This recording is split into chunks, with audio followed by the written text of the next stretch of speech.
The coffee shop was crowded for a Wednesday morning, full of pre-work chatter and the hiss of steamed milk.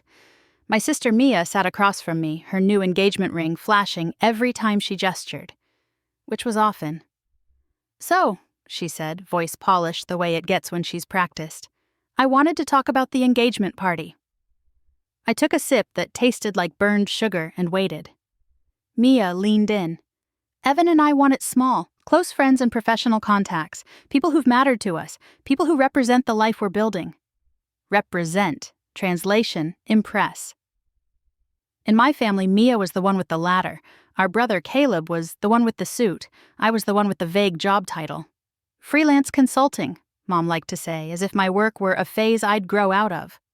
The truth was, I ran Hartwell Strategic Solutions, procurement and supply chain optimization for manufacturers who couldn't afford waste. I stopped trying to explain it years ago. My wins didn't fit into neat dinner table sentences. Mia twisted her ring.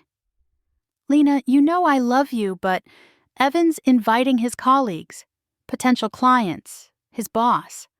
Mom and I were talking and we think it might be better if you didn't come." My cup met the table without a clink. "You're telling me not to attend your engagement party." "Not disinviting," she rushed. "Just being selective. It's not personal, it's optics." "Because people will ask what I do," I said, steady.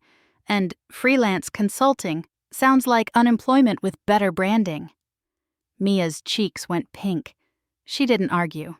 She just watched the crowd like it could swallow the moment for her. My phone lay between us. Evan wasn't just a name on my sister's lips. His firm, Morrison Freight Partners, handled freight optimization for 3 of my biggest clients. Business had been clean, until Mia turned my existence into a problem to hide. "Have you told Mom?" I asked. "I called her," Mia said. "She agrees. She said you'd understand. It would be uncomfortable for everyone."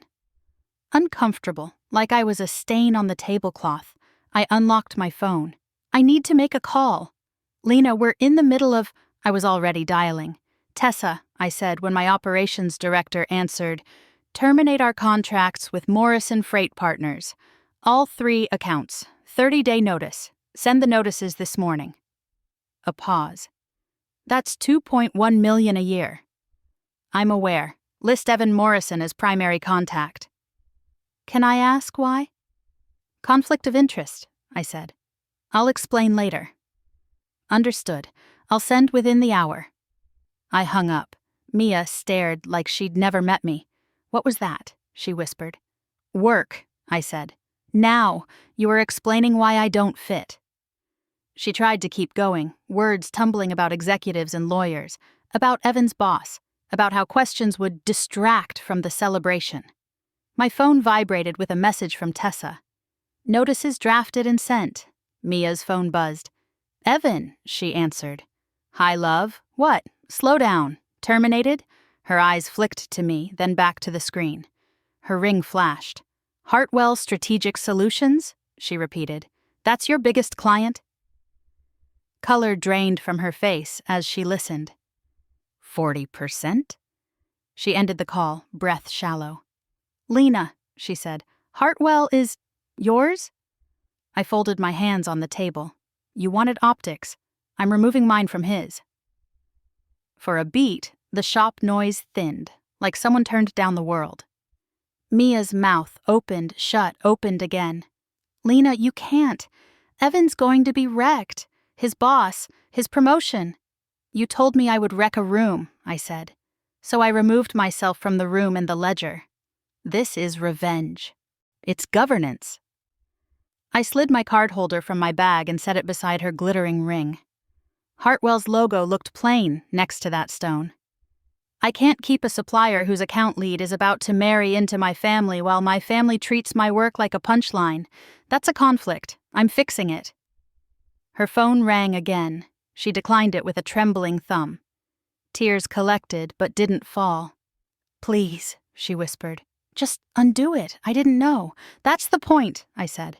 "You didn't know because you never asked." I stood, shouldering my bag. Outside, winter light bounced off windshields. In my car, my mother's name lit the screen before I'd buckled in. "What did you do?" she demanded. "I made a business decision," I said. "The same way you made yours." Silence. Then smaller. "What do you want?" "I want you to stop being ashamed of what you haven't bothered to understand." That Saturday, the engagement party didn't happen. Mia texted an apology that felt raw and real. I replied with my office address, "Come learn. If you mean it, show up Monday morning." Then I walked into a boardroom and signed a new contract worth $3.2 million a year.